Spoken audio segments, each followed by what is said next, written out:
আমাদের প্রত্যেকের জীবন কিন্তু সুখ দুঃখ হাসি কান্না আলো অন্ধকার সব কিছু নিয়েই আমাদের জীবন। কিছুক্ষণের জন্য হলেও আমাদেরকে সকল কিছু ভুলে যেয়ে আমাদেরকে সামনের দিকে অগ্রসর হতে হবে। জীবনকে আলোকিত করতে অনেক সময় অন্ধকারেরও প্রয়োজন হয়। অন্ধকার না আসলে আমরা আলোর এত মর্ম বুঝতামই না। তাই সব কিছুকে এক মুহূর্তে তুচ্ছ করে দিয়ে আমাদেরকে সামনের দিকে অগ্রসর হতে হবে।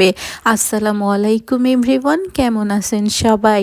সবাই কিন্তু প্রতিটা মেয়েরই শখ থাকে এরকম একটা সুন্দর ঘর বানানোর, যাদের কিনা সামর্থ্য আছে। আবার অনেক সময় অল্প অর্থ ব্যবহার করেও কিন্তু আমরা এরকম একটা ঘর তৈরি করতে পারি, যেখানে একটা সকাল শুরু হবে একদম চায়ের চুমুকেই, তাই না? আমরা কিন্তু এখানে একটা স্বস্তির নিঃশ্বাস ফেলতে পারি।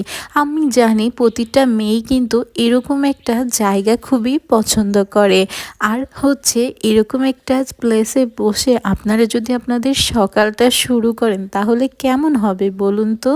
যেহেতু এখানে চাষবাস করার জন্য বিভিন্ন সরঞ্জাম দিয়ে ভরা আছে, বাট এইটা যখন একদম ক্লিন থাকবে কতটা পরিষ্কার পরিচ্ছন্ন লাগবে আপনাদের কাছে, তাই না? কিন্তু এইখানে বসে এক কাপ চা খাওয়ার যে কী মজা, সেটা যদি আপনারা না খেয়ে থাকেন তাহলে বুঝবেন কিভাবে। আমি আজকে এক কাপ চা খেয়েছি আর এত সুন্দর দৃশ্য দেখতে দেখতে কখন যে দিনটা পার হয়ে গেল বুঝতেই পারলাম না। তাই আমাদের সবারই কিন্তু উচিত এরকম একটা জায়গায় দিনের আধা ঘন্টা হলেও একটু সময় কাটানোর। এইদিকে দেখুন পুকুরে কি পরিমাণ মাছ, যেখানে খাবার দিলে মাছগুলা একদম দল দল ধরে ধরে ছুটে চলে আসতেছে। এইগুলা দেখতে যে কি পরিমাণ ভালো লাগে, একদম একটা চোখের শান্তি। আর এরকম প্রকৃতি কিন্তু এখন আমাদের আশেপাশে নাই বললেই চলে। আর এইখানে দেখুন এই বাচ্চাটা এসেও কি মজা করতেছিল না? এখানে কিন্তু সবার জন্যই অনেক বেস্ট একটা জায়গা। আর এরকম একটা প্লেসে এসে চাটা কিন্তু না খাইলে জমেই না। যে কোনো অ্যাঙ্গেল দিয়েই দেখি না কেন এত সুন্দর লাগতেছিল, আমার তো এখানে গেলে আর আসতেই মন চায় না। আর এরকম বাসার কাছেই যদি এত সুন্দর, আর এই শত শত বছরের সাক্ষী এই গাছগুলা এত ভালো লাগে, সেগুলা বলে শেষ করা যাবে না। যতই বলি না কেন কম হয়ে যাবে। আর এত সুন্দর মনোরম পরিবেশ। আর হচ্ছে আমি জানি প্রত্যেকটা মেয়েই কিন্তু এরকম পরিবেশ অনেক পছন্দ করে। দেখুন গাছটা কিভাবে সোজা হয়ে দাঁড়িয়ে আছে।